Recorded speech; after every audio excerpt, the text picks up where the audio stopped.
الحمدللہ والصلاۃ والسلام علی رسول اللہ وعلی آلہ وصحبہ ومن والا، اما بعد۔ تو پچھلے لیکچر میں ہم قواعد پڑھ رہے تھے لباس کے حوالے سے، 5 قاعدے ہم نے پڑھے تھے، اور اس کے بعد ہمارے پاس چھٹا قاعدہ ہے جو یہ کہتا ہے کہ ہر وہ لباس جو کفار کے مخصوص لباس سے مشابہت رکھتا ہو، ہر وہ لباس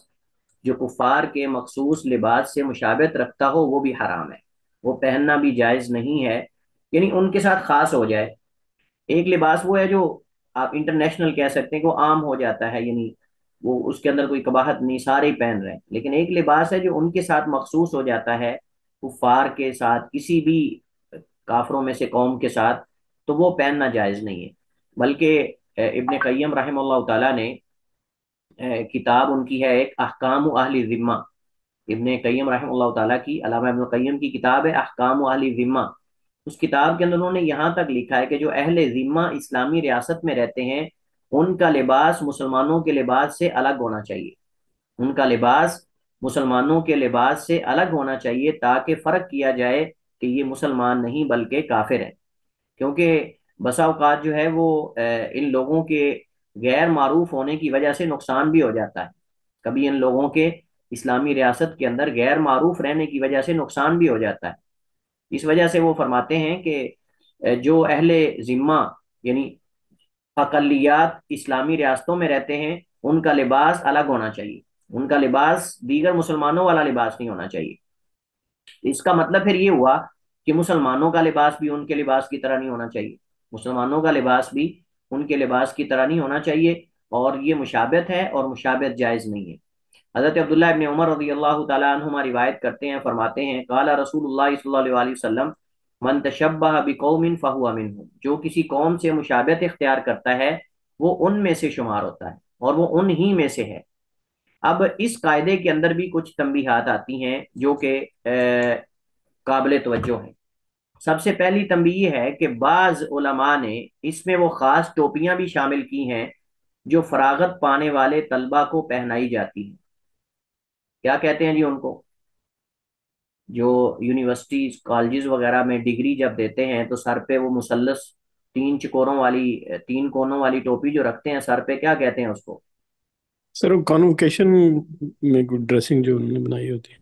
وہ جو پورا بناتے ہیں نا، اور اوپر اس کے وہ پیچھے لٹک رہا ہوتا ہے اس کے ایک کنارہ سا، اور وہ ٹوپی جو فراغت میں پہناتے ہیں نا، فارغ ہونے والی یونیورسٹیز وغیرہ میں جو فارغ لوگ ہوتے ہیں، اس سے پی ایچ ڈی وغیرہ، ایم فل وغیرہ سے ڈگریز وغیرہ جب دیتے ہیں تو وہ مثلث 3 کونوں والی جو ٹوپی پہنائی جاتی ہے، بعض علماء نے کہا کہ یہ بھی ان سے مشابہت ہے اور یہ جائز نہیں ہے، اور وجہ یہ بتائی ہے کہ یہ رومان کی ایجاد ہے، اور وہ جب ڈگری وغیرہ دیتے تھے یا کوئی کسی کو نوازتے تھے تو وہ یہ ٹوپیاں جو ہیں اور یہ مخصوص لباس جو ہے وہ اپنے ان لوگوں کو پہناتے تھے جن کو انہوں نے انعامات اور ڈگری وغیرہ دینی ہوتی تھی۔ اصل میں یہ مسئلہ شروع سے ہی گڑبڑ ہے، صرف ٹوپیوں کا مسئلہ نہیں، مسئلہ یہ بھی ہے کہ ہماری جو اب عہدے اور مناصب بن گئے نا، یعنی ہم نے جو ڈگریاں ہیں ان کے نام بھی ہم نے ان کے ناموں کے مطابق کر لیے ہیں، تو یہ اصل میں شروع سے ہی معاملہ سارا پہلے دیکھیں آپ، پہلے ہوتا تھا شیخ الحدیث اور فاضل اور فضیلت اور پتہ نہیں کیا کیا القابات، ان کی ہیبت ہوتی تھی، ان کی ہیبت ہوتی تھی، لیکن اب اس کی جگہ پہ آ گیا جی ڈاکٹر، اب اس کی جگہ پہ کیا آ گیا جی؟ اب اس کی جگہ آ گیا ڈاکٹر آ گیا ہے، اور وہ ڈاکٹر عالم بڑے سے بڑا بھی اگر اس کے نام کے ساتھ ڈاکٹر ہے، کوئی جاہل اس کے نام کے ساتھ ڈاکٹر ہے، لوگ سمجھتے ہیں کہ یہ وہ سیم ڈاکٹر ہے، کچھ سمجھتے ہیں کہ شاید یہ انجیکشن لگانے والا ڈاکٹر ہے، کچھ سمجھتے ہیں کہ شاید یہ ڈنگروں والا ڈاکٹر ہے، کچھ کوئی سمجھتے ہیں، بہرحال وہ ہمیں تو چلے مجبوری بن گئی وہ القابات سات ناموں کے لگانے کے، لیکن یہ ہم دیکھیں کہ ہم پورے مسلمان ہی کلی طور پہ، مجموعی طور پہ متاثر ہوئے ہیں کہ انہوں نے ہمارے جو پہلے عہدے اور مناصب ہوتے تھے علماء کے، ان کو انہوں نے بدل کر اب جو ہے وہ پروفیسر اور پتہ نہیں کیا کیا القابات رکھ دیے۔ اب علماء مجبور ہیں کہ وہ اپنے نام کے ساتھ ڈاکٹر لکھیں یا اس طرح کی چیزیں لکھیں، کیوں؟ کیونکہ وہ کسی عہدے پر ہوتے ہیں اور وہ عہدہ ان کو اجازت نہیں دیتا کہ وہ اس کو صرف خالی اس طرح شیخ یا فلاں لکھیں، تو اس کے نام پر، اس پر شیخ بکر ابو زید رحمہ اللہ تعالیٰ سعودی عرب کے بہت بڑے عالم تھے، فوت ہو گئے، انہوں نے تغریب الالقاب کے نام سے ایک کتاب لکھی ہے، اور وہ کہتے ہیں کہ ہمارے انہوں نے نظام تعلیم کی ہر اصطلاح کو بدل کے رکھ دیا ہے، یعنی نظام تعلیم کے اندر جو ہماری اصطلاحیں ہوتی تھیں مسلمانوں کی، وہ ساری ختم ہو چکی ہے آہستہ آہستہ. اب انہوں نے ہماری نظام تعلیم کی اصطلاحات کو بدل دیا. علماء کے جو مناصب ہوا کرتے تھے، وہ شیخ الحدیث اور فلاں وہ آہستہ آہستہ ختم ہوتے جا رہے ہیں. وہ ہیبت بھی علم کی اٹھتی جا رہی ہے، اور علماء کی ہیبت بھی اس وجہ سے ختم ہوتی جا رہی ہے کہ جب ایک بہت بڑا عالم اپنے نام کے ساتھ ڈاکٹر لکھ لیتا ہے نا، تو وہ سننے والا بندہ کچھ اور ہی سمجھ رہا ہوتا ہے اس سے. بلکہ ہمارے ایک مطلب کہ جاننے والے ہی ہیں ڈاکٹر صاحب، وہ عالم ہیں بہت بڑے، تو وہ کہتے ہیں کہ میں نے چونکہ نام کے ساتھ ڈاکٹر لکھا ہوا ہے، تو کچھ لوگ مجھ سے پرسنل میں میسج کر کے پوچھتے ہیں کہ فلاں بیماری کی دوائی کیا ہے، فلاں نسخہ کیا ہے. وہ پی ایچ ڈی ڈاکٹر ہیں اور لوگ ان سے دوائیاں پوچھتے ہیں. لوگ ان سے پرسنل میں میسج کر کے پوچھتے ہیں کہ جی دوائی فلاں وہ بتائیے ذرا. یعنی اس کا نقصان یہ ہوا کہ وہ علماء کی ہیبت بھی ختم ہوگی. علماء کی ہے. اور پھر جو ڈاکٹر بنتے ہیں ان میں سے کچھ تو ہوتے ہیں چلے ان کے پاس علم ہوتا ہے، لیکن کچھ ہوتے ہیں وہ تھیسس خود لکھتے بھی نہیں. تھیسس خود لکھتے بھی نہیں، دوسروں سے لکھوا کے پورا تھیسس، اور وہ جناب اپنے ساتھ منصب لگا کے ڈاکٹر. اور اگر کوئی چیز پوچھ لو یا کوئی مسئلہ پیش آ جائے تو وہ چیز آتی جاتی کوئی نہیں. نام کے ساتھ ڈاکٹر لگا ہوا ہے، لیکن لوگ تو اس وجہ سے پوچھتے ہیں کہ یہ ڈاکٹر صاحب ہیں، ان کو مسائل کا پتہ ہوگا، لیکن وہ ڈاکٹر صاحب جو ہے وہ فارغ ہوتے ہیں. تو یہ بھی چیزیں ہمارے معاشرے کے اندر موجود ہیں. اس کی وجہ صرف یہی کہ جب سے یہ عہدے نکلے، ڈگریاں نکلی، ہم عہدوں اور ڈگریوں کے پیچھے پڑ گئے، اور اس کے نتیجے میں علم ہم سے بالکل ختم ہوتا جا رہا ہے آہستہ آہستہ. اب ہر بندہ عہدے کے پیچھے، ڈگری کے پیچھے ہے. علم آئے نہ آئے، دین رہے نہ رہے، وہ ایک الگ چیز ہے. بہرحال ہم یہ نہیں کہتے کہ جو نام کے ساتھ ڈاکٹر لکھا ہوتا ہے سب ہی جاہل ہوتے ہیں، یا ایسا نہیں ہے. علماء بھی موجود ہیں، لیکن میں کہہ رہا ہوں کہ ان کی بھی قدر اس وجہ سے ہی کم ہوگی کہ انہوں نے اپنے نام کے ساتھ وہ اب لکھنا شروع کر دیا، تو وہ ایک مسئلہ بن گیا. لیکن ہمارا یہ موضوع نہیں. ہم کہتے ہیں کہ یہ اصل میں کسی ایک کا قصور نہیں ہے، یہ نظام تعلیم ہی ہمارا اس طرح کر دیا گیا ہے کہ اب اس کے اندر علماء بھی مجبور ہیں کہ وہ اپنے نام کے ساتھ یہ لکھیں، کیونکہ اس کے بغیر وہ لیکچر نہیں دے سکتے. بعض جگہوں پر کئی مسائل ہوتے ہیں. بہرحال یہ یعنی یونیورسٹی کے اندر آپ کو پتا ہے کہ وہ ساتھ وہ لکھتے ہیں باقاعدہ. بہرحال یہ چیزیں ساری، وہ کہتے ہیں کہ یہ رومان کی ایجاد ہے، یہ ان کا مخصوص لباس ہے. جب وہ مطلب کہ مخصوص تقریبات کرتے تھے تو وہ اس طرح کے اپنے فارغ التحصیل لوگوں کو وہ پہناتے تھے اس طرح کا. اور اس طرح پہ سلسلہ آگے چلتا آ رہا ہے، اور وہ آگے جو ہے وہ آج تک بھی ہماری یونیورسٹیز کے اندر بھی آپ دیکھتے ہیں کہ وہ باقاعدہ اس طرح کیا جاتا ہے. اور بعض علماء میں نے سنا ہے کہ بعض لوگ نہیں لیتے، وہ کہتے ہیں کہ بھائی میں نے یہ نہیں پہننی کیپ، اور نہ میں نے یہ لباس پہننا، آپ ڈگری دینی تو دے دو، نہیں تو نہیں. صحیح، بعض نہیں پہنتے اس کو، وہ ٹوپی وغیرہ اور وہ جو چیزیں ہیں. میں خود ذاتی طور پہ کئی لوگوں کو جانتا ہوں، انہوں نے انکار کر دیا. انہوں نے کہا میں نے یہ کیپ شیپ نہیں پہننی، آپ ڈگری دینی تو دے دو، نہیں تو میں دفتر سے جا کے لے لوں گا، بس ٹھیک ہے. یہاں تقریب کے اندر تھوڑی لینی. ہر وہ لباس بھی حرام ہے جس پر کفار کا مخصوص نشان ہو، جیسے صلیب ہے، نصارہ کی، یہود کا ستار ہے. اب یہ ایسا لباس، چاہے وہ اس کی شرٹ کی صورت میں ہو، چاہے پینٹ کی صورت میں ہو، چاہے وہ کسی اور صورت میں ہو، یہ جائز نہیں ہے. جو ان کا مخصوص نشان ہے وہ اصل میں ان کو مشہور کرنا ہے. یعنی آپ جہاں بھی وہ لے کے جا رہے ہیں گویا کہ آپ مشہور کر رہے ہیں. آپ نے دیکھا ہے رکشوں کے پیچھے باقاعدہ اعلان لگے ہوتے ہیں، رکشوں کے پیچھے اعلان لگے ہوتے ہیں. کوئی لگا ہوتا ہے جی فلاں دوائی، فلاں نسخہ، کوئی لکھا ہوتا ہے جی رشتے کرواؤ، اسلامی رشتے فی سبیل اللہ. کوئی لکھا ہوتا ہے جی اگر انجن آپ کا گاڑی کا جو ہے وہ اوور ہیٹ ہو گیا ہے تو اس کا آپ یہ کرو. یعنی وہ مشہوری جیسے رکشے والے کرتے ہیں نا، بالکل سیم اگر کوئی اس طرح کا مخصوص نشان والی چیز پہن لیتا ہے تو ان کی مشہوری کرنے کے مترادف ہے. کسی مخصوص گلوکار ایکٹر کا اگر وہ لباس پہن لیتا ہے یا اس کے ایکٹنگ کرتا ہے تو وہ اس کی مشہوری کر رہا ہے حقیقت میں. اور نبی کریم علیہ الصلوۃ والسلام نے تو فاسق اور فاجر لوگوں کی تعظیم کرنے اور ان کی مشہوری کرنے سے منع کیا ہے باقاعدہ. ان کی تعظیم سے بھی اللہ کے نبی علیہ الصلوۃ والسلام نے منع کیا. لیکن یہاں کیا تعظیم سے بھی آگے یہ کہ ہم ان کی خود مشہوریاں کر رہے ہوتے ہیں، ہم خود ان کی مشہوریاں اور شہرت کر رہے ہوتے ہیں. نمبر 3، معروف فنکاروں، گلوکاروں، ایکٹرز کا مخصوص لباس بھی پہننا جائز نہیں، خصوصاً جب وہ غیر مسلم ہوں. خصوصاً جب وہ غیر مسلم ہوں، کیونکہ اس میں ایک کافر یا فاسق کی تعظیم اور توقیر اور شہرت ہوتی ہے، اور اس سے ہمیں منع کیا گیا ہے، اور اس میں ہمیں جو ہے وہ منع کیا گیا حدیث کے اندر. 7واں قاعدہ، ہر وہ لباس جو فتنے میں مبتلا کرتا ہو وہ بھی حرام ہے. ہر وہ لباس جو فتنے میں مبتلا کرتا ہو وہ بھی حرام ہے. مثلا بعض پینٹیں ایسی ہوتی ہیں کہ اگر کوئی شخص اللہ نہ کرے اگر اس کی بائک خراب ہو جاتی ہے یا کہیں اس کو بیٹھنا پڑ جاتا ہے تو پیچھے سے اس کا صدر ننگا ہو جاتا ہے. اس طرح سجدے کی حالت میں، رکوع کی حالت میں بسا اوقات صدر ننگا ہو جاتا ہے. سجدے کی حالت میں اگر نیچے کوئی چیز نہ پہنی ہو تو پیچھے والے نمازی کی نماز بھی خراب ہوتی ہے، اور کئی ایسے واقعات وقوع پذیر ہوتے ہیں.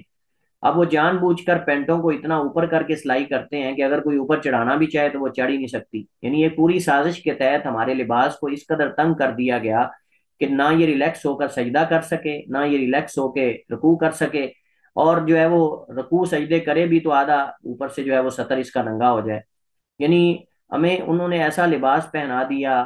کہ پھر چلیں، ایک بعض لوگ ہوتے ہیں وہ اہتمام کر لیتے ہیں کہ وہ لباس تھوڑا کھلا اپنا سلائی کروا لیتے ہیں، پینٹ بھی کھلی لے لیتے ہیں. لیکن بعض جو ہے وہ یہ بھی خیال بھی نہیں کرتے، وہ اوپر فل چڑھتی نہیں ہے، وہ جتنی لٹک جاتی اتنی لٹکا کے تو وہ چل ایسے رہے ہوتے ہیں، عجیب سی کیفیت ہوتی ہے. تو بہرحال یہ چیزیں، میں چونکہ ہمارے معاشرے کے اندر یہ چیزیں آپ بھی دیکھتے ہیں، میں بھی دیکھتا ہوں، یہ بات کرنے کا مقصد صرف یہ ہے کہ ہم کس طرف جا رہے ہیں. یعنی جہاں کہیں ہمیں لگتا ہے کہ یہاں شریعت کی شاید میں مخالفت کر رہا ہوں تو ہمیں وہاں اصلاح کرنی چاہیے.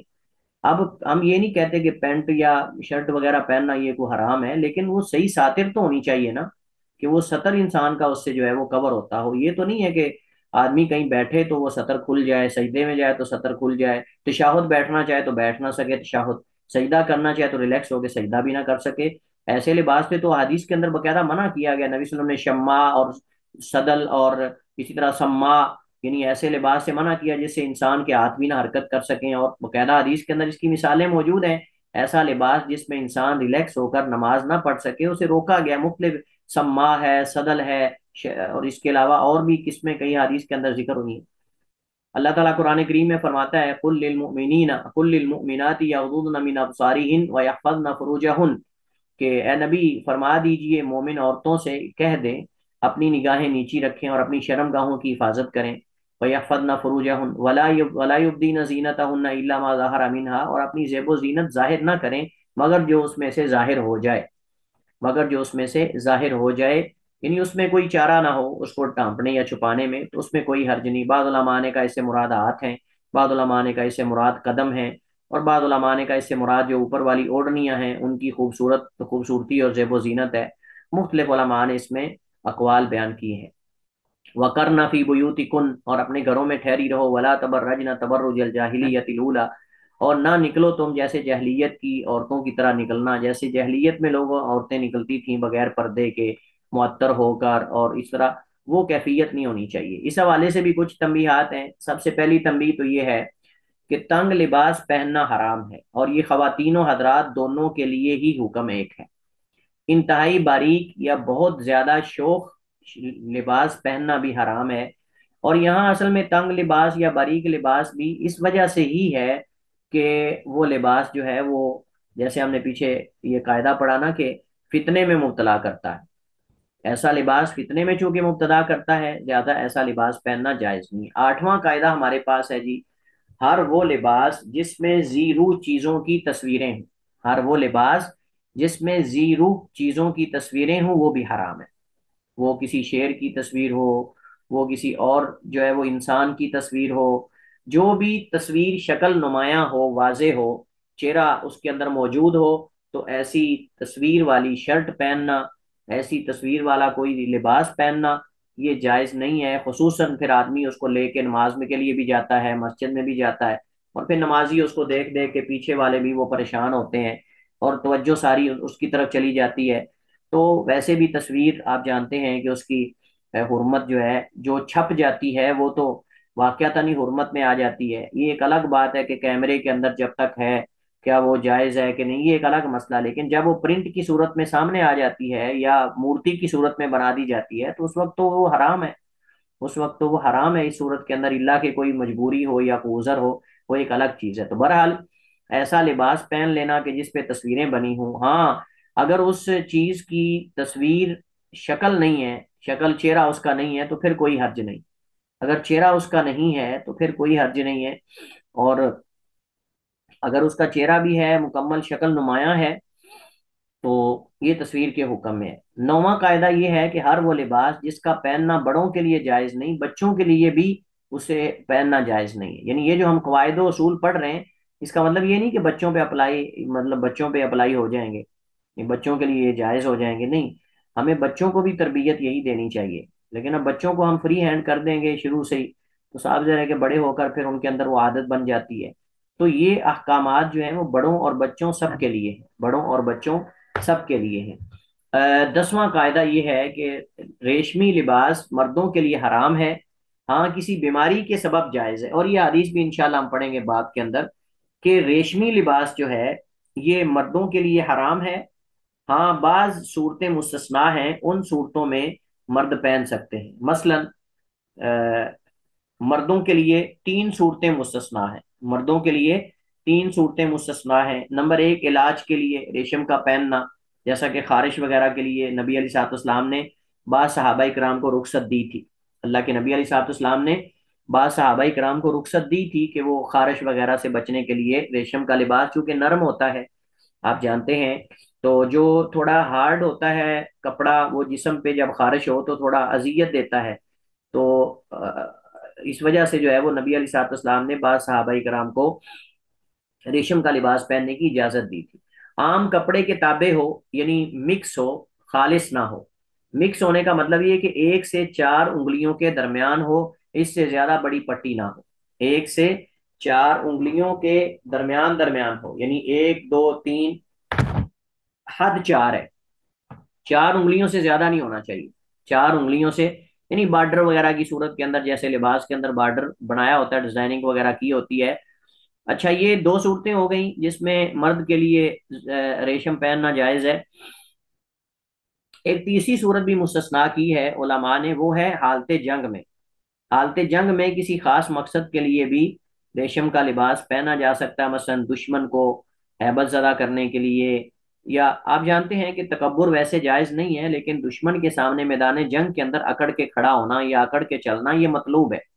یہ مطلوب ہے، تاکہ اس کو مسلمانوں کی قوت کا اندازہ ہو، اور یہ نہ سمجھ لے یہ ایسے مریل ہو کہ انسان چلے اور وہ اس کو یقین ہو جائے کہ ہم فتح پا لیں گے، اور یہ تو مریل سے ہوئے پڑے ہیں، حرکت ہی نہیں کر رہے مسلمان، ایسا نہیں، مسلمانوں کو میدان جنگ کے اندر طاقت دکھانی چاہیے۔ اور وہ علماء نے باقاعدہ لکھا ہے کہ اس کے اندر میدان جنگ کے اندر تو تکبر بھی جائز ہے، میدان جنگ کے اندر دشمن کے مقابلے میں تکبر کرنا بھی، اکڑ کے چلنا بھی جائز ہے۔ عام حالات میں اکڑ کے چلنا یہ جائز نہیں ہے۔ وَلَا تَمْشِ فِي الْأَرْضِ مَرَحًا إِنَّكَ لَن تَخْرِقَ الْأَرْضَ وَلَن تَبْلُغَ الْجِبَالَ طُولًا، کہ زمین پہ اکڑ کے نہ چل، کیونکہ آپ نہ تو زمین پھاٹ سکتے ہیں اور نہ آپ آسمان کی بلندیوں تک جو ہے وہ پہنچ سکتے ہیں۔ اس کے بعد ہمارے پاس 11واں قاعدہ ہے، اور 11واں قاعدہ کیا کہتا ہے کہ ہر شرعی یا عرفی اجتماع میں اچھا اور صاف لباس پہننا مستحب ہے۔ ہر شرعی یا عرفی، شرعی کا معنی عیدین ہے، جمعہ ہے، یہ شرعی اجتماع ہے۔ عرفی کا معنی یعنی جو ہمارے عرف کے اندر اجتماعات ہوتے ہیں، جب تک وہ شریعت کے مخالف نہ ہو، شادی بیاہ ہیں، دیگر تقریبات ہیں جو شریعت کے مخالف نہ ہوں،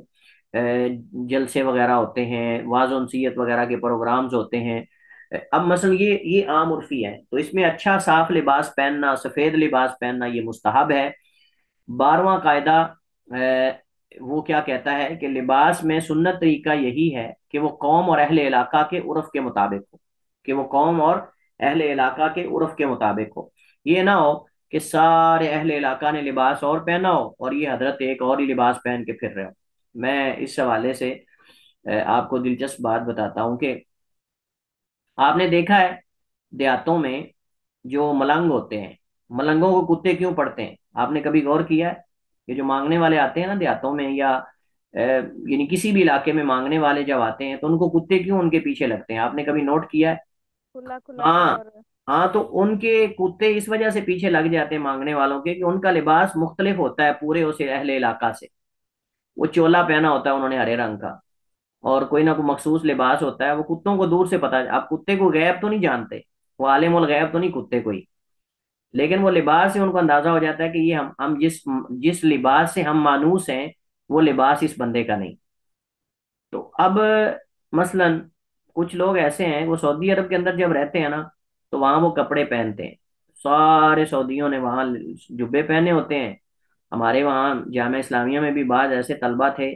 وہ وہاں ساری کلاس نے جبے پہنے ہوتے تھے، اور وہ ایک جناب کپڑے پاکستانی پہن کے بیچ میں بیٹھا ہوا ہے، وہ بھی بیچ میں پاکستانی کپڑے پہن کے بیٹھا ہوتا تھا۔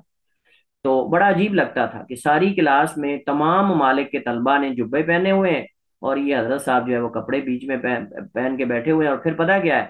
چلے وہاں تو جو اب 5 4 سال رہے، وہاں تو جبہ نہیں پہن کے دیکھا، جہاں آتے ہیں تو جبے پہن لیتے ہیں، یہاں آتے ہیں تو جبے، وہاں ایک دن بھی نہیں پہن کے دیکھا جہاں ماحول ہوتا ہے، جہاں پہننا چاہیے اور جہاں ان لوگوں کے ساتھ ہمیں چلنا چاہیے، تو وہاں اپنی شلوار قمیض نہیں اتارتے، اور جب یہاں آ جاتے ہیں تو یہاں جبہ باز بندے پہن کے پٹا سر پہ رکھ کے چل پھر رہے ہوتے ہیں گلیوں بازاروں میں، جہاں سب نے شلوار قمیض پہنی ہوتی ہے۔ تو یہ میرے خیال میں، ہم یہ نہیں کہتے کہ جائز نہیں ہے یا ایسی ویسی کوئی حرج نہیں اس میں، لیکن افضل اور بہتر یہ کہ آپ اہل علاقہ کے لباس کے مطابق رہیں۔ پہلے مجھے کسی نے ایسے ہی ایک دن کہا کہ جی آپ جبہ کیوں نہیں یہاں پہنتے، میں نے کہا یار میں نے کتے پیچھے لگوانے ہیں اپنے جبہ پہن کے،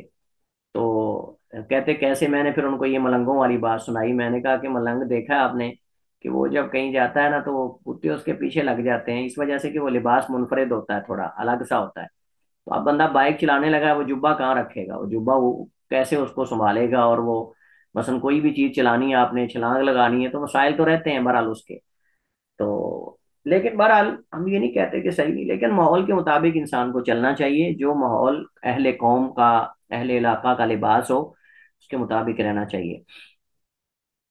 13واں قاعدہ یہ کہتا ہے کہ دائیں طرف سے لباس پہننے میں آغاز کرنا سنت ہے، یعنی آپ جب بھی لباس پہنے، شلوار پہننی ہے تو دائیں دائیں ٹانگ پہلے داخل کریں، قمیض پہننا ہے تو دایاں دایاں بازو پہلے داخل کریں، اور اتارنے میں بائیں جہت کو مقدم کریں، یہ مقصد ہے۔ 14واں قاعدہ یہ کہتا ہے کہ لباس میں اصل اعتدال اور میانہ روی ہے، لباس میں اصل اعتدال اور میانہ روی ہے، نہ زیادہ خستہ اور گھٹیا پہننا چاہیے اور نہ زیادہ معیاری اور مہنگا پہننا چاہیے، درمیانے درجے کا لباس اصل میں ہمیں پہننا چاہیے، چاہے کوئی مالدار ہو چاہے کوئی غیر مالدار ہو، اس کو اعتدال اور میانہ روی نہیں چھوڑنی چاہیے۔ لیکن اگر کوئی کبھی پہن لیتا ہے تو حرج کوئی بات نہیں، لیکن اس میں اسراف اور فضول خرچی نہیں ہونی چاہیے۔ اچھا جی، 15واں قاعدہ یہ کہتا ہے کہ جس لباس کا پہننا حرام ہو اس کا بچھانا بھی حرام ہے، جس لباس کا پہننا حرام ہو اس کا بچھانا بھی حرام ہے، یعنی ریشم وغیرہ یا اس طرح کے لباس جو ہے ان کو بچھانا بھی جائز نہیں ہے، جیسا کہ حرام جانوروں کے چمڑے سے بنے ملبوسات، مفروشات وغیرہ، یہ چمڑے کے باب میں آپ طہارت کے باب میں پڑھ آئے ہوں گے کہ جانوروں کا چمڑا جو ہے وہ صرف حلال جانوروں کا چمڑا ہی رنگنے سے پاک ہوتا ہے، دوسرا کوئی چمڑا جو ہے وہ رنگنے سے پاک نہیں ہوتا۔ نبی علیہ الصلوۃ والسلام نے حدیث میں آتا ہے نہا عن جلود السباع ان یلبس وان یرکب علیہا، کہ نبی صلی اللہ علیہ وسلم نے منع کیا کہ درندوں کا چمڑا جو ہے اسے پہنا جائے، یعنی لباس اس سے پہنا جائے بنا کر، یا پھر اسے بچھایا جائے یعنی قالین کی صورت میں یا بچھونے کی صورت میں، تو یہ جائز نہیں ہے، یہ جائز نہیں ہے۔ کچھ تنبیہات ہیں اس حوالے سے۔ پہلی تنبیہ کہ مردوں کے لیے افضل لباس سفید ہے، مردوں کے لیے افضل لباس سفید ہے، اور مردوں کے لیے زرد یا سرخ زردی مائل لباس پہننا جائز نہیں، مردوں کے لیے زرد یا سرخ زردی مائل لباس جو ہے یہ پہننا جائز نہیں ہے۔ یہ جو آپ نے دیکھا ہے نا روڈوں پہ ڈول والے کھڑے ہوتے ہیں، جنہوں نے ڈول بجا رہے ہوتے ہیں، ان کا لباس، اور یہ بعض آج کل ملنگوں نے بھی ایسا لباس پہننا ہوتا ہے زردے رنگ کا جو ہوتا ہے نا، تو جیسے زعفران ہوتی ہے، تو یہ رنگ صحیح نہیں ہے، یہ رنگ منع کیا گیا ہے حدیث کے اندر، باقاعدہ اس سے روکا گیا، یہ ڈول والوں نے پہنا ہوتا ہے مخصوص لباس، اس سے حدیث کے اندر باقاعدہ روکا گیا، زرد رنگ کا اصفر۔ ہاں اگر وہ سرخی مائل ہو، اگر وہ سرخی مائل ہو یا مطلب کہ آپ سمجھ لیں کہ تھوڑا کم ہو، یعنی آف وائٹ ہو، تو پھر جو ہے کوئی حرج نہیں ہے، لیکن یہ ہے کہ اگر وہ خالص زردہ رنگ ہو اور جیسے زعفران کا رنگ ہوتا ہے تو اس کا پہننا جو ہے وہ جائز نہیں ہے۔ اس کے ساتھ ہی ہمارے پاس جو لباس کے مشہور اور اہم قواعد تھے وہ ختم ہوتے ہیں۔ اب ہم جو ہے وہ کچھ احادیث پڑھتے ہیں، پھر انشاءاللہ کلاس ختم کرتے ہیں۔ کچھ احادیث ہم کتاب سے پڑھتے ہیں، میں آپ کے ساتھ سکرین شیئر کر رہا ہوں۔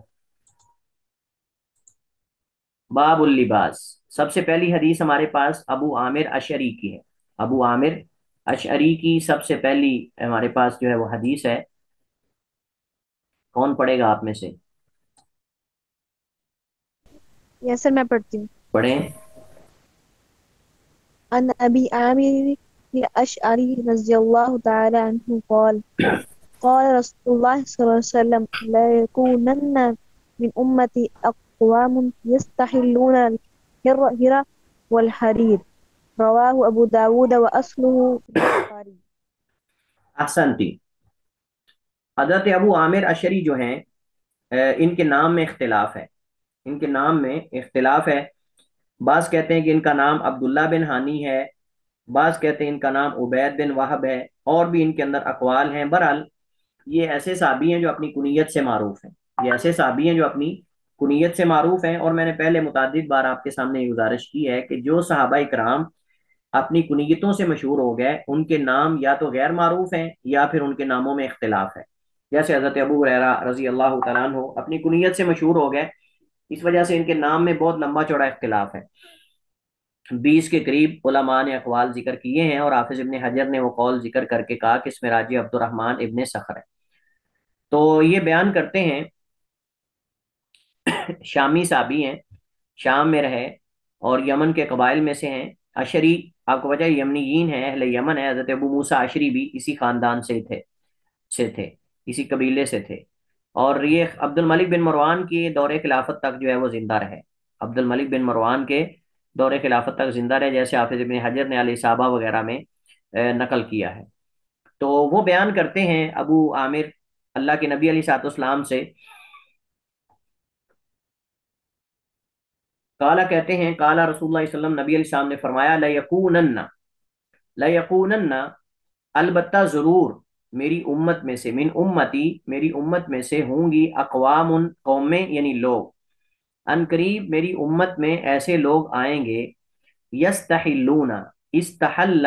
یستحل کا معنی کسی چیز کو حلال کر لینا، استحل یستحل کا معنی کسی چیز کو حلال کر لینا. تو ایسے لوگ اور ایسی قومیں آئیں گی قرب قیامت، یستحلون الحر جو کہ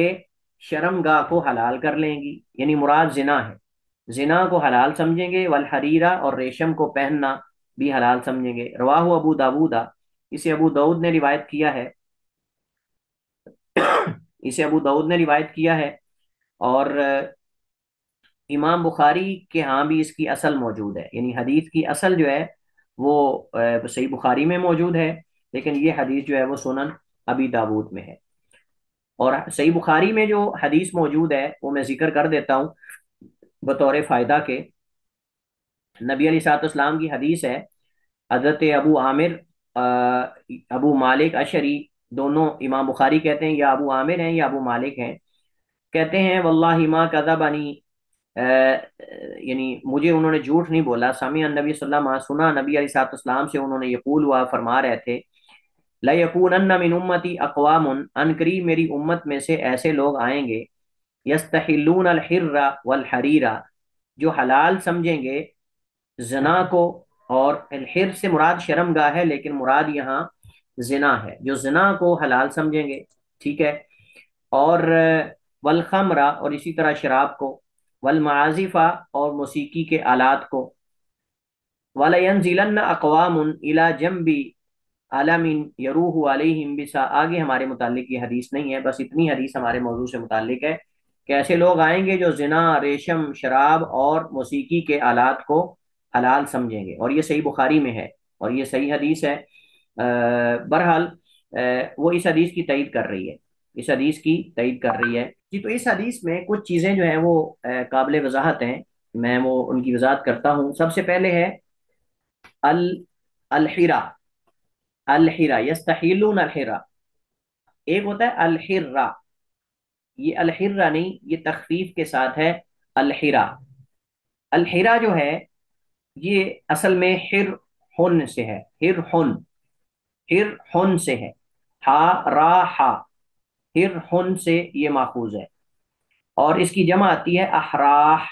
احراح اس کی جمع آتی ہے، اور اس سے مراد شرم گاہ ہے، اور اس سے مراد شرم گاہ ہے، یعنی زنا کو حلال سمجھیں گے. ایسے لوگ آئیں گے جو زنا کو حلال سمجھیں گے، ٹھیک ہے. اور بعض نسخوں میں سنن نبی داود وغیرہ میں ہے الخزہ، سنن نبی داود میں ہے الخزہ، یستحلون الخزہ. اور خزہ سے مراد بھی وہ وہی ہے، یعنی مراد جو ہے وہ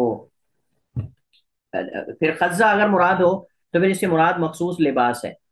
اگر خزہ ہو تو پھر اس سے مراد مخصوص لباس ہے، اور اگر الحیرہ ہو تو پھر اس سے مراد شرمگاہ اور یعنی مراد زنا کو حلال سمجھنا ہے، یہ کنایا ہے زنا سے، ٹھیک ہے، کہ زنا کو حلال کرے۔ والحریرہ، اور ریشم کو، دیکھیں دو طرح کے الفاظ آتے ہیں ریشم کے بارے میں، ایک دیباج اور ایک حریر۔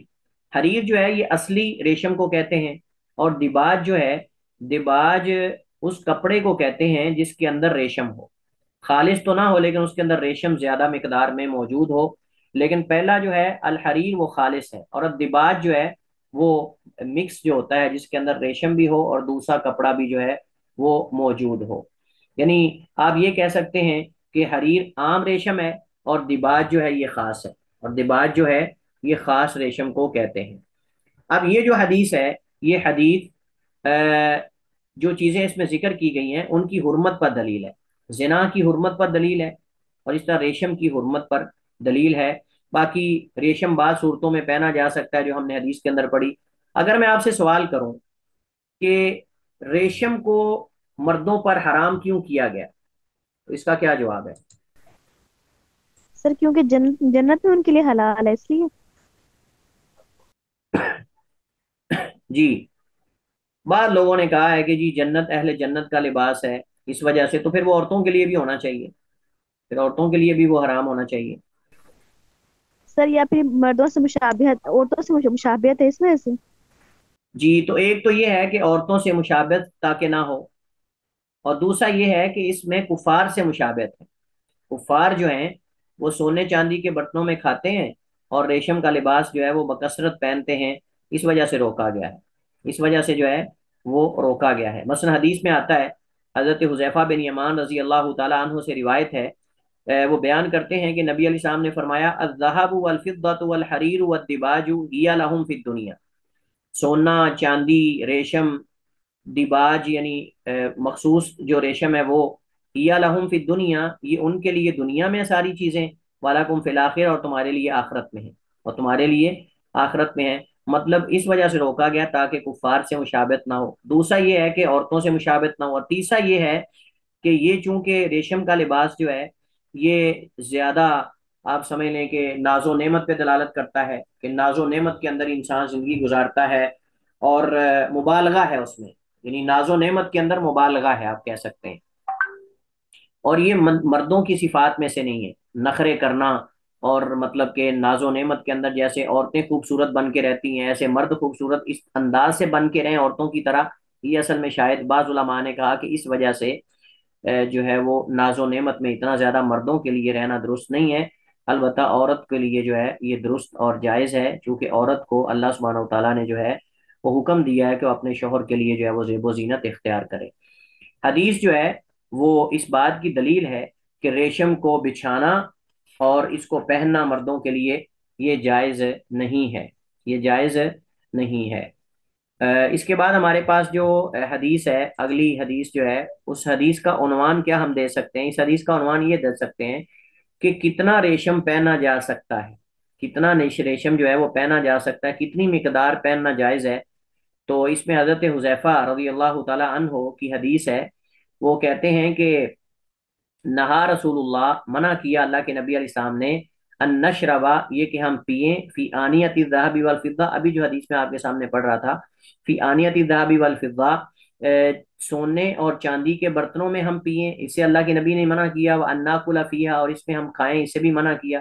یعنی سونے اور چاندی کے برتنوں میں کھانے سے اللہ کے نبی علیہ الصلوۃ والسلام نے اور پینے سے منع کیا، وان لبس الحریری، اور اسی طرح ریشم پہننے سے اللہ کے نبی علیہ الصلوۃ والسلام نے منع کیا، اور اسی طرح جو ہے وہ دباج، اور دباج یعنی یہ مخصوص قسم کا آپ سمجھیں موٹا یہ ریشم ہوتا ہے، حریر عام ریشم ہے اور دباج جو ہے یہ موٹا ریشم ہوتا ہے، وہ پہننے سے بھی منع کیا، یعنی کسی بھی قسم کا ریشم پہننا اللہ کے نبی صلی اللہ علیہ وسلم نے سے منع کیا ہے۔ وَأَن نَجْلِسَ عَلَيْهِ، اور یہ کہ ہم اس پر بیٹھیں، یعنی اس کا بچھونا بنانا بھی جائز نہیں ہے، اس کا بچھونا بنانا بھی جائز نہیں ہے، یہ حدیث نے مزید فائدہ دیا ہے۔ تو اس حدیث کے اندر ہمیں دو مزید فائدے ملتے ہیں، ایک تو یہ فائدہ ملتا ہے کہ جو ہے وہ ریشم کا جو لباس ہے وہ پہننا جائز نہیں ہے، اور دوسرا یہ فائدہ ملتا ہے کہ ریشم کے لباس کو بچھانا بھی جائز نہیں ہے، ریشم کے لباس کو بچھانا بھی جائز نہیں ہے۔ اگلی حدیث میں مقدار آئے گی کہ کتنا جو ہے وہ پہنا جا سکتا ہے، کتنا لباس جو ہے وہ پہنا جا سکتا ہے ریشم میں سے، وہ اگلی حدیث جو ہے وہ اس کو بیان کرے گی۔ حضرت عمر رضی اللہ تعالی عنہ سے روایت ہے، وعن عمر رضی اللہ تعالی عنہ قال نہا رسول اللہ صلی اللہ علیہ وسلم عن لبس الحریری، اللہ کے نبی علیہ الصلوۃ والسلام نے منع کیا ریشم کو پہننے سے، الا مگر، الا حرف استثناء آ گیا ہے جو بعد والے حکم کو پہلے حکم سے مستثنا کر لے گا، اور وہ ہے الا موضع اسبوعین او ثلاث او اربعین، مگر دو انگلیوں کی، یعنی دو انگلیوں کی مقدار، یا تین انگلیوں کی، یا چار انگلیوں کی، یعنی اتنی مقدار اللہ کے نبی علیہ الصلوۃ والسلام نے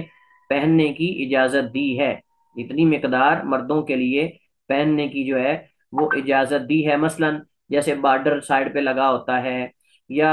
ایک چھوٹا سا ٹکڑا اس کے ساتھ لگا دیا جاتا ہے، وغیرہ وغیرہ، کوئی بھی صورت ہو جس کے اندر صرف اتنی مقدار میں اگر ریشم ہے 4 انگلیوں تک تو وہ پہنا جا سکتا ہے۔ یہ اس حدیث سے ہمیں جو ہے وہ فائدہ ملتا ہے۔ اگلی حدیث جو ہے وہ بتا رہی ہے کہ علاج معالجے کے لیے بھی ریشم پہنا جا سکتا ہے، جیسے ہم نے ابھی نوٹس کے اندر یہ مسئلہ پڑھا تھا، تو علاج معالجے کے لیے ریشم کا لباس پہنا جا سکتا ہے۔ حضرت انس بن مالک رضی اللہ تعالیٰ عنہ خادم و رسول اللہ بیان کرتے ہیں، ان النبی صلی اللہ علیہ وسلم رخص علی عبد الرحمن ابن عوف والزبیر فی قمیص الحریر، اللہ کے نبی علیہ السلام نے 2 صحابہ کو رخصت دی، اور مزے کی بات، دلچسپ بات یہ ہے کہ دونوں عشرہ مبشرہ میں سے ہیں، دونوں عشرہ مبشرہ صحابہ کرام میں سے ہیں، حضرت عبد الرحمن بن عوف، حضرت زبیر بن عوام۔ آپ کو پتا ہے نبی صلی اللہ علیہ وسلم جن صحابہ کو 10 صحابہ کو ایک ہی مجلس میں آپ نے جنت کی بشارت دی ایک حدیث میں ہی، وہ ان میں ابو بکر ہیں، عمر ہیں، عثمان ہیں، علی ہیں، طلحہ ہیں، زبیر ہیں، عبد الرحمن بن عوف ہیں، تو سعید ہیں، اور یہ دونوں یہاں موجود ہیں، عبد الرحمن بن عوف رضی اللہ تعالیٰ عنہ اور زبیر بن عوام جو اللہ کے نبی کے پھپھی زاد ہیں، جو اللہ کے نبی علیہ الصلوۃ والسلام کے پھپھی زاد حضرت صفیہ رضی اللہ تعالی عنہا جو ہیں ان کے جو ہے وہ بیٹے ہیں، اور حضرت اسماء رضی اللہ تعالی عنہا کے جو ہیں وہ شوہر ہیں، حضرت ابو بکر صدیق کے داماد ہیں، ابو بکر صدیق رضی اللہ تعالیٰ عنہ کے داماد ہیں۔ تو اللہ کے نبی علیہ الصلوۃ والسلام نے ان کو رخصت دی فی قمیص الحریری، ریشم کا قمیص پہننے میں، فی سفر، ان سفر میں، تو اس میں شرطیں ہیں، ایک یعنی وہ ریشم کا لباس ہو، اور دوسرا بیماری کے لیے ہو، اور تیسرا سفر میں ہو۔ بعض علماء کہتے ہیں کہ سفر کے علاوہ بھی پہنا جا سکتا ہے، لیکن یہ واقعہ چونکہ ان کا سفر کے اندر پیش آیا تھا، خارش ان کو زیادہ تھی، تو اللہ کے نبی صلی اللہ علیہ وسلم نے سفر میں ان کو اجازت دی، لیکن اگر کوئی حضر میں بھی پہننا چاہتا ہے بطور علاج کے، تو بعض علماء کہتے ہیں کہ وہ بطور علاج کے جو ہے وہ حضر کے اندر بھی پہن سکتا ہے، حضر کے اندر بھی پہن سکتا ہے۔ من حکتن، حکہ جو ہے وہ خارش کو کہتے ہیں، حکہ جو ہے وہ خارش کو کہتے ہیں، یعنی سبب بتایا گیا ہے کہ کس وجہ سے اللہ کے نبی علیہ السلام نے ان کو رخصت دی تھی، اس وجہ سے اللہ کے نبی علیہ الصلوۃ والسلام جو ہے وہ ان کو رخصت دی تھی، تو حکہ سے مراد یہاں خارش ہے، حکہ سے مراد جو ہے وہ خارش ہے۔ تو خارش سے بچنے کے لیے کانت بہما، جو ان دونوں کو تھی، اللہ کے نبی صلی اللہ علیہ وسلم نے ان کو جو ہے وہ ریشم کا لباس پہننے کی جو ہے وہ اجازت دی تھی۔ اس کے بعد ہمارے پاس حضرت علی بن ابی طالب رضی اللہ تعالیٰ عنہ کی حدیث ہے، امیر المومنین علی بن ابی طالب رضی اللہ تعالیٰ عنہ کی۔ یہ حدیث کس لیے لائے ہیں مصنف؟ یہ حدیث اس وجہ سے لائے ہیں تاکہ بتائیں کہ عورتوں کے لیے لباس ریشم کا پہننا جائز ہے، عورتوں کے لیے ریشمی لباس جو ہے وہ پہننا جائز ہے۔ وعن علی رضی اللہ تعالیٰ عنہ قال کسانی النبی صلی اللہ علیہ وسلم حلت سیرا، اللہ کے نبی علیہ الصلوۃ والسلام نے مجھے ایک سیرا کا پٹے دار حلہ، یعنی مراد یعنی سوٹ،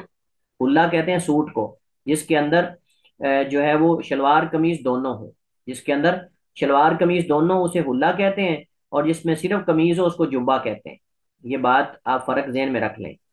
حلہ اور جبہ میں فرق یہ ہے کہ حلہ میں پورا لباس ہوتا ہے، اور جبے کے اندر صرف قمیض ہوتا ہے جس میں شلوار کی ضرورت نہیں ہوتی، جس میں شلوار کی ضرورت نہیں ہوتی، وہ نیچے تک جو ہے وہ ایک پورا قمیض ہی ہوتا ہے، جبکہ حلے کے اندر تہ بند اور اوپر والا قمیض وغیرہ، یعنی وہ پورا ایک لباس ہوتا ہے، وہ پورا ایک لباس ہوتا ہے۔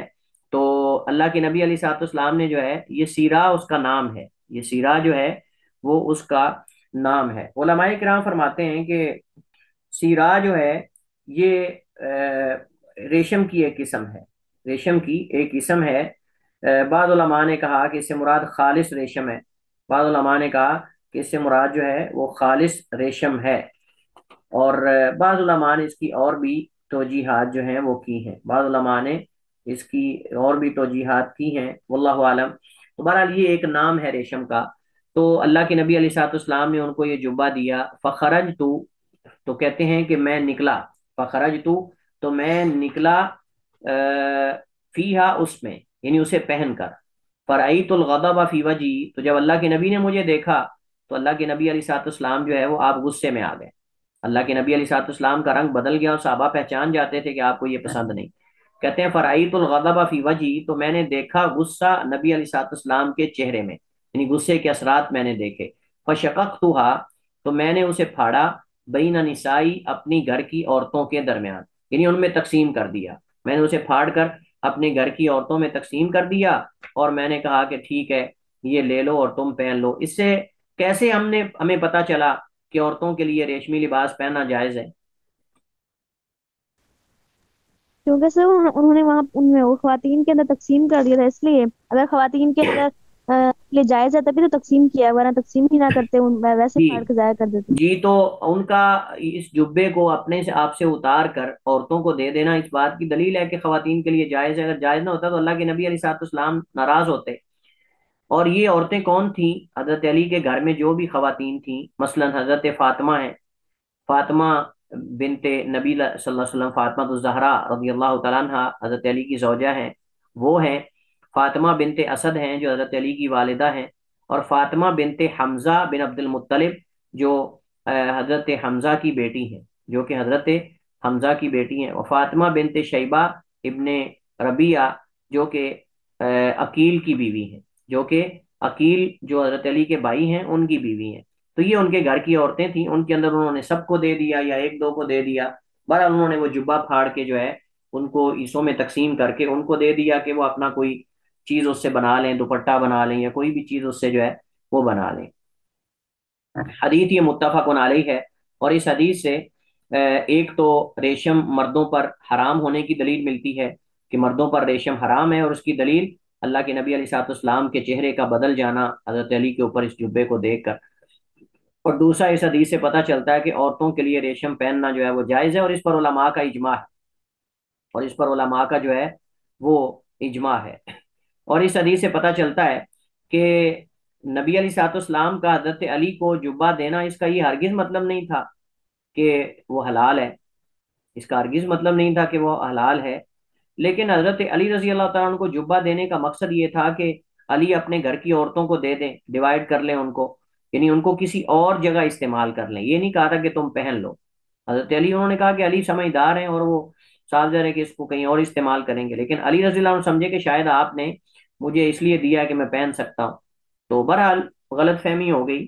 تو اس کے نتیجے میں پھر حضرت علی رضی اللہ تعالیٰ عنہ جو ہے وہ اللہ کے نبی صلی اللہ علیہ وسلم نے ان پر غصے کے اثرات نبی کے چہرے پر دیکھے علی نے، تو انہوں نے جو ہے اس کو اتار دیا، انہوں نے اسے جو ہے وہ اتار دیا۔ اگلی حدیث جو ہمارے پاس آ رہی ہے نا، اس میں ریشم اور سونے کا عورتوں کے لیے حلال اور مردوں کے لیے حرام ہونا، اس چیز کا بیان ہے۔ وہاں نبی موسیٰ، ابو موسیٰ اشعری رضی اللہ تعالیٰ عنہ بیان کرتے ہیں، عبداللہ ابن قیس کہتے ہیں کہ بے شک رسول کریم علیہ الصلوۃ والسلام نے قالا فرمایا، احل الذهب والفضة، احل یہ فعل مجہول کے ساتھ لایا گیا ہے، احل یحل سے احل فعل مجہول ہے، حلال کیا گیا ہے الذهب سونا، والحریر ریشم، لاناث امتی میری امت کی عورتوں کے لیے، لاناث یہ انثى سے ہے، میری امت کی عورتوں کے لیے اسے حلال کیا گیا ہے، وحرم علی ذکورہم اور ان کے جو مذکر ہیں یعنی مرد ہیں ان کے لیے حرام کیا گیا، یعنی میری امت کی عورتوں کے لیے حلال ہے اور میری امت کے مردوں کے لیے جو ہے وہ حرام ہے، اور اسی مقصد کے لیے حدیث کو یہاں ذکر کیا گیا ہے۔ اور حدیث کا جو ہے وہ ظاہر وہ یہی بتا رہا ہے کہ حدیث کے دو حصے ہیں، ایک حصہ جس کے اندر مردوں کے لیے ریشم اور سونا حرام ہونے کی دلیل ہے، اور ایک حصہ جس میں عورتوں کے لیے سونا اور ریشم جو ہے وہ حلال ہونے کی دلیل ہے۔ اگلی حدیث کا موضوع کیا بنتا ہے؟ اگلی حدیث کا موضوع یہ بنتا ہے کہ اللہ تعالیٰ کی نعمت کے اثرات کا بندے پر نظر آنا یہ مستحب ہے۔ لباس کی صورت میں اچھا لباس پہن کر اللہ تعالیٰ کی نعمت کا اظہار کرنا لباس کی صورت میں یہ مستحب ہے اور یہ افضل ہے۔ وان عمران ابن حسین رضی اللہ تعالیٰ عنہما، صحابی ابن صحابی ہیں، حضرت عمران بن حسین صحابی ابن صحابی ہیں، بیان کرتے ہیں کہ بے شک نبی کریم علیہ الصلوۃ والسلام نے فرمایا ان اللہ یحب، بے شک اللہ تعالیٰ پسند کرتا ہے اذا انعم علی عبدہ نعمتا، کہ جب وہ اپنی کسی بندے پر نعمت کرے، جب کوئی اپنے بندے پر کوئی وہ انعام کرے، نعمت کرے، این یرا، کہ وہ دیکھے، اثر نعمتہ، اپنی نعمت کے اثرات علیہ، اس پر،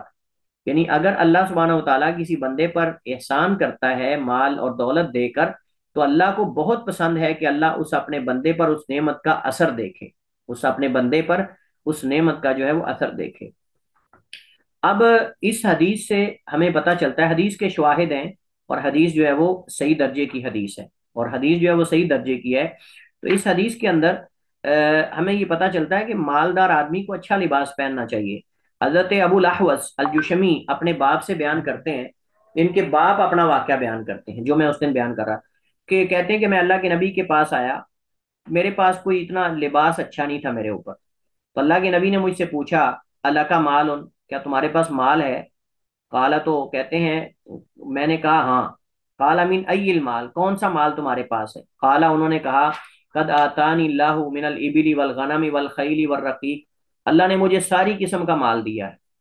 اچھا، لباس اچھا نہیں تھا لیکن مال ساری طرح کا ہے، اونٹ بھی ہیں، بکریاں بھی ہیں، گھوڑے بھی ہیں، غلام بھی ہیں، یعنی باقاعدہ یہ صحابی بتا رہے ہیں کہ میرے پاس ساری طرح کا مال ہے۔ اچھا، قالا، تو اللہ کے نبی نے فرمایا فَإِذَا أَتَاكَ اللَّهُ مَالًا، جب اللہ آپ کو مال دے، فَلْيُرَى أَثَرُ نِعْمَةِ اللَّهِ عَلَيْكَ وَكَرَامَتِهِ، تو چاہیے کہ دکھائی دے آپ پر اللہ کی نعمت کا اثر اور اس اللہ کی کرم نوازی کا اثر آپ پہ دکھائی دینا چاہیے۔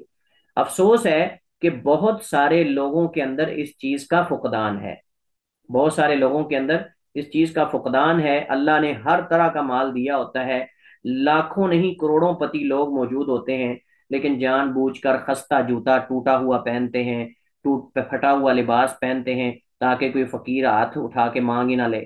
کوئی مجھ سے میرا دوست قرض ہی نہ مانگ لے، کوئی میرا دوست مجھے اس کو کچھ چیز ہی نہ دینی پڑ جائے، کہیں خرچ ہی نہ کرنا پڑ جائے، کوئی مسجد کے مولوی صاحب بل ہی نہ مانگ لیں، مسجد کے مولوی صاحب بل ہی نہ مانگ لیں کہ بل دے دو یا مسجد کے ساتھ تعاون کر دو۔ اس وجہ سے بعض بندے جان بوجھ کے اپنا پھٹا پرانا یعنی لباس رکھتے ہیں اور پھٹے پرانے جوتے رکھتے ہیں، حالانکہ ان کے پاس کروڑوں روپیہ ہوتا ہے، لیکن ان کی شکل دیکھ کے دل کرتا ہے بندہ اس کو کوئی 10-20 روپے صدقہ کر دے،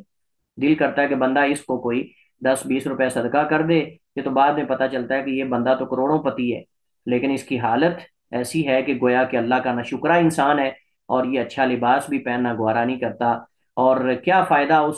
اس مال کا کہ جس سے انسان نہ اچھا کھا سکے نہ اچھا پہن سکے، اور صرف جوڑتا ہی رہے جوڑتا ہی رہے۔ الذی جمع مالا وعددہ یحسب ان مالہ اخلدہ، کیا فائدہ ایسے مال کا؟ دوسروں کے لیے ہم سب کچھ کر رہے ہیں، پھر اس کا مطلب یہ ہے نہ خرچ کریں، نہ خود پہنیں، نہ اچھا کھائیں، کیا کیا فائدہ پھر ایسے مال کا؟ تو اللہ کے نبی نے فرمایا کہ تمہارے اوپر اللہ کی نعمت کا اثر نظر آنا چاہیے۔ اس حدیث سے پتہ چلتا ہے کہ اللہ کی نعمت کا اظہار کرنا چاہیے، جس کو کہتے ہیں تحدیث نعمت۔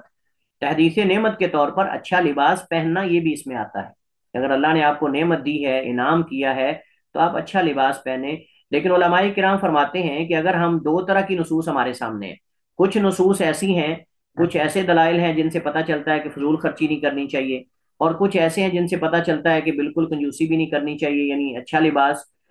جو ہے وہ پہننا چاہیے اور انتہائی خستہ نہیں پہننا چاہیے۔ تو علماء کرام فرماتے ہیں کہ اس وقت تک، اس حد تک جائز ہے کہ جس میں فضول خرچی کی حد تک نہ پہنچے، اور اس سے تکبر اور فخر مقصود نہیں ہونا چاہیے، لوگوں کے دل توڑنا مقصود نہیں ہونا چاہیے۔ یہ بھی بعض علماء نے کہا ہے کہ ریشم اور سونا اس وجہ سے روکا گیا ہے تاکہ غریبوں کے دل نہ ٹوٹیں، غریبوں کے دل نہ ٹوٹیں، جو محتاج اور فقراء اور مسکین ہوتے ہیں، وہ جب دیکھیں گے تو ان کے دل ٹوٹ جائیں گے۔ اس وجہ سے علماء کیا فرماتے ہیں کہ دو اگر چیزیں نہ ہوں تو جائز ہے، ایک یہ ہے کہ اسراف اور فضول خرچی کی حد تک نہ پہنچے وہ،